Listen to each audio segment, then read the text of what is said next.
This is our safety leash. And one of the things that we've done here is we've assumed that anytime you might need to use this, you might not have a free hand. You might not be able to let go of something you're hanging on to and to undo it. Now the first assumption is that you do. So you have this around your waist. If you have a quick release life jacket system, you can have it clipped into the belt of the life jacket.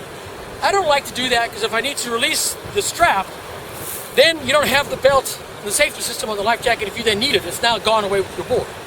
So I prefer the waist belt anyway. You get into trouble, boom, gone, thank you, bye, I'm out of here. You go under a log, it goes one side of a rock, you go the other side of the rock, you don't care. But let's assume for a minute that you can't do that. There's some fail-safes built into this leash. The first one is the tension regulator.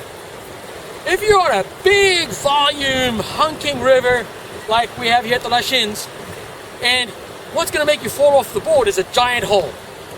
You're going to fall off the board's got 300 or so liters in it, more than that. It gets jerked back into the hole, and you don't want the leash to release. You're not in any danger, but you don't want to be swimming down a mile of river with thousands and tens of thousands of CFS in it. So you would set this pretty tight, all the way closed, and it is going to take one hell of a yank for this thing to come undone. Because you don't really want it to come undone. There's nothing that's going to endanger you out there. You're not going to get pinned on anything. But let's say you're on some little manky creek and it's all rocks and trees and it's kind of manky. You set this at the easy release. Now, at the easy release, what this does, you fall off the board, boom, you land next to the board, and you can scramble back on and the board doesn't go floating off. But then all of a sudden it goes left of a rock, you go right of a rock, you're tied to this thing, and you go around the rock and that's it. Your body weight, this thing separates and off you go. But now we're going to assume that you're an idiot and yesterday you were paddling on big volume and you have it set on the big volume and you forgot to reset it.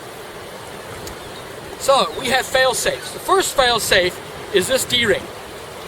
This D-ring, the way it is joined over here, is a very weak weld. At about 150 pounds of pressure, this weld will break, the D-ring opens, and the system goes away. At about the same amount of pressure, this bar tack will come undone. This thing will literally, the sewing will rip, and this will rip out of that. So if you can't release this for some reason, it'll rip. You then move down to the coil, and right there, where the coil starts, we've crimped the cord, and on the other side, we've crimped the cord.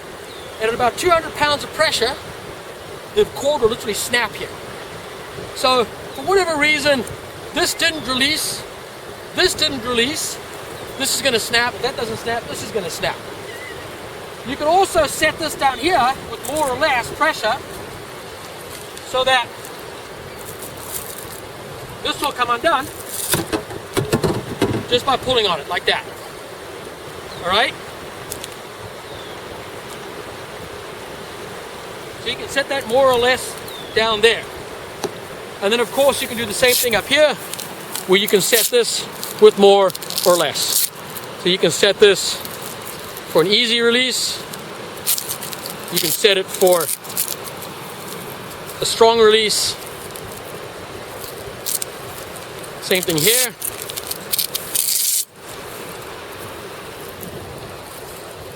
And this depends on your body weight, depends on the kind of river you're on. And you just need to give it a pull and go, that's a little too much, you know, a little too easy. I'm gonna go for a little bit more power than that. Because I'd probably put about 30 pounds of pressure, 40 pounds of pressure there to release it. That's a little too easy. This here, I can hear it starting to go. So that's about right if I want this to release.